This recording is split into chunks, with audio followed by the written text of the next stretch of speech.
Okay, Tov, I know it's a little bit late. We'll just do one Pasuk. Mishle Yud Gimel, Pasuk Chav Bet. Tov Yanchil Bnei Vanim. Good is inherited to grandchildren, to children and grandchildren. We're going to see in a moment. V'tzafun latzadik chel choteh. And what's hidden for the tzaddik is the wealth of the sinner. Let's see what that means. So, says the Gaon of Vilna, we say every morning in Tefillah and Korbanot, Ochlim perotehem ba'olam hazeh ve'akeren kayem lo l'olam haba.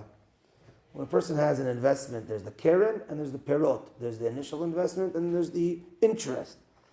What we eat on this world is the interest, is the perot, is the fruit from the actual mitzvot that we do. We have a little bit of the fruit. It says the Gaon of Vilna that the fruit are not even eaten completely by the tzadikim on this world. They get part of the fruit in the next world. But because if they would eat all the fruit for themselves, nothing would be left for their children. And sometimes, if a person's child is not a tzaddik and not doing, the mitzvot, at least his father was a tzaddik, and those fruit could pass on to the son and could keep him going. Sometimes you see a rasha v'tovlo, sometimes a wicked guy and things are good for him. It could be that his father was a tzaddik and he inherited spiritual perot.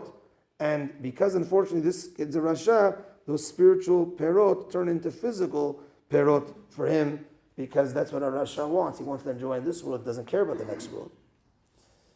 And a tzaddik that eats from his fruit, even partial fruits in this world, is good, is tov for him, tov for the world, and tov is mitzvot, and tov is what he inherits to his children and to his grandchildren, as we explained.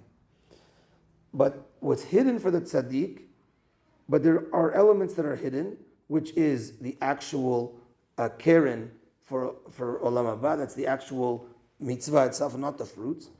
But what's also given to the tzaddik is the wealth of the sinner. So what does that mean? He says that unfortunately, if the sinner doesn't care for mitzvot, tzaddikim who want to do mitzvot could grab their chelek as well. Kol Yisrael yesh lam chelek le'olam haba. All of Bnei Yisrael has a chelek in olam haba. Everyone has a piece of the pie of olam haba, so to speak. But if someone doesn't want their piece, doesn't use their piece, doesn't utilize their piece could be small, and a tzaddik could take more of that piece. See throughout the generations, tzaddikim, great tzaddikim, they have a big piece. Unfortunately, a lot of rishaim that didn't utilize their piece or get a sliver of the piece that they were really intended for, a tzaddik could get more of that piece.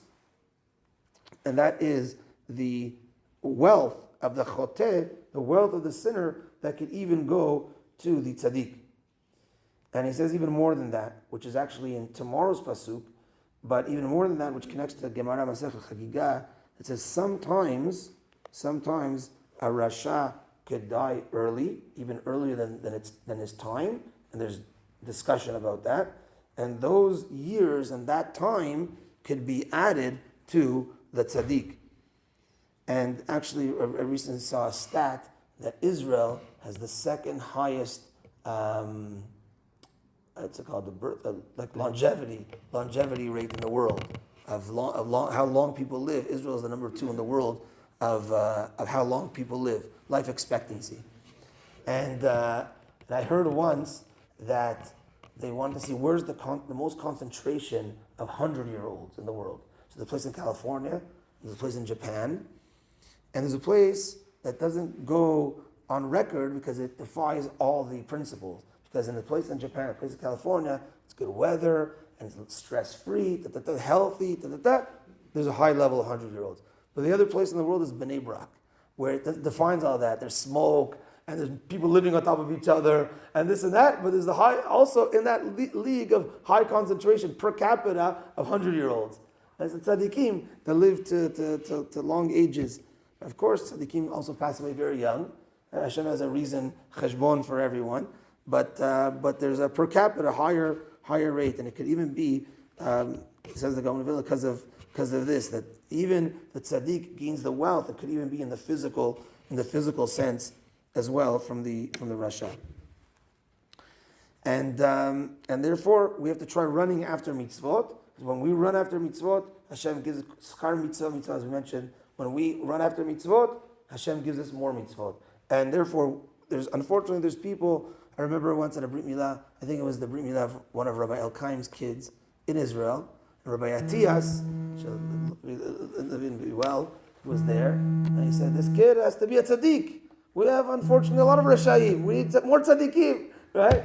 So therefore, unfortunately, there's Rashayim, but we don't want to look at them. We want hopefully they'll do teshuvah. We look at ourselves. And we want to run to do more mitzvot. And when we do more mitzvot, Hashem will give us more opportunities to do more mitzvot. And B'ezrat Hashem, our chilek in Olam Haba will be a great chilek for us and for all Bnei Yisrael. B'ezrat Hashem. Baruch Adonai Le'olam. Amen. V'amen. Rabbi Chananya ben Akashya Omer Etzah HaKadosh Baruch Hu Lezakot et Yisrael. Yisrael B'alem Torah Mitzvah Shneimar Adonai Chafetz L'man Tzidko Yagdil Torah V'yadir.